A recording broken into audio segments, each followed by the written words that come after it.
અંકલેશ્વરથી ગુમાનદેવ અને ગુમાનદેવથી ઝઘડિયા રાજપાડીનો ઉમરલા સુધીનો રસ્તો ખૂબ જ ખરાબ હાલતમાં છે। આ રસ્તો 5-6 વર્ષ પહેલાં કોન્ટ્રાક્ટર અને વહીવટી તંત્રની સાથે એક બે મુદ્દા લઈને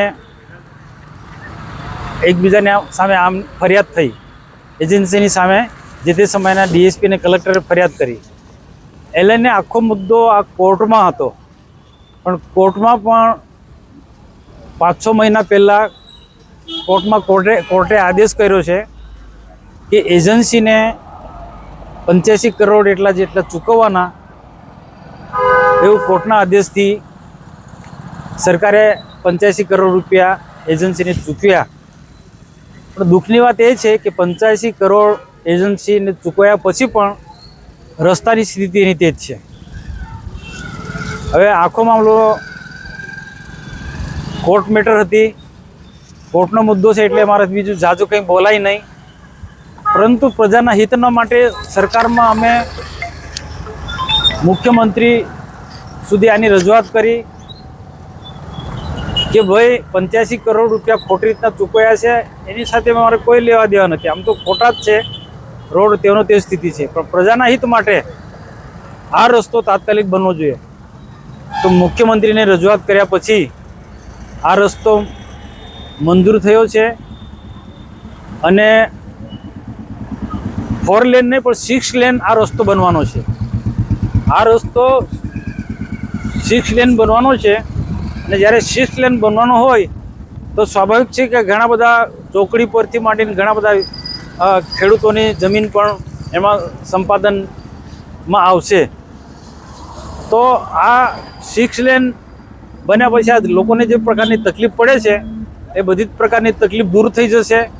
સારામાં સારો આ વિસ્તારનો 6 લેન બન્યા પછી વિકાસ પણ થશે, પરંતુ ત્યાં સુધી લોકો હેરાન ન થાય એના માટે અહીંના માર્ગ મકાન વિભાગના એક્શનને અમે કહ્યું છે કે જ્યાં પણ મોટા ખાડા પડતા હોય ત્યાં મોટી કપચી નાખી અને બીજું ઉપર મોરમ રાખી અને વાહનો સરળતાથી જઈ શકે એ રીતના પેચવર્કના કામો થવા જોઈએ।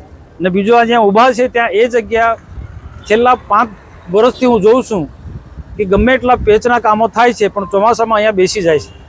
તો અમારી સૂચનાથી અહીંયા આ જગ્યા પર મોટા પથ્થર નાખવાના અને મોટા પથ્થર નાખીને એના પર નાના મેટલ પર મોરમ નાખીને રસ્તો અહીંયા દબાઈના એ પ્રકારનો બનાવવાનો છે ને એને આજે અહીંયા જોઈ રહ્યો છે। પણ મારે જે જોવામાં આવ્યું છે આ જો આ પાકા પથ્થર નથી, આ કાચા પથ્થર જેવા લાગે છે, એટલે હું એક્શનને હમણાં ધ્યાન દોરવાનું છું કે ભાઈ કાચા પથ્થર હોય તો તરત હટાવી લેવા જોઈએ ને અહીંયા જે પાકા પથ્થર અહીંયા દબાવવામાં આવે, જેથી કરીને ભવિષ્યમાં કેટલા હેવી વાહનો જાય તો પણ રસ્તાને નુકસાન ન થાય। અને ખાસ કરીને આ વિસ્તારના જે રસ્તાઓ જે તૂટે છે એનું મુખ્ય કારણ એ જ છે કે ઓવરલોડેડ ગાડીઓ જાય છે।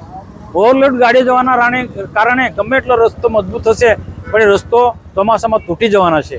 તો આના માટે પણ મેં કલેક્ટરશ્રી અને આરટીઓ વિભાગવાળાને જાણ કરી છે કે ભાઈ ઓવરલોડ ગાડીઓ પણ એના પર પણ તવાઈ કરો કે જેથી કરીને રસ્તા તૂટે ના। તો પ્રજાના હિત માટે, પ્રજાના સુખાકારી માટે જે પણ કરવાનું હોય તે અમે કહીએ છીએ, બોલીએ છીએ અને ચોમાસામાં લોકોને તો તકલીફ પડવાની જ છે હું માનું છું, પણ છતાં પણ દિવાળી પછી 6 લેન આ રસ્તાનું કામગીરી પૂરજોશમાં ચાલશે અને 1-2 વર્ષની અંદર આ અંકલેશ્વરથી છેક રાજપીપળા બોર્ડર સુધી, ઉમરલા સુધી આ 6 લેન બની જશે।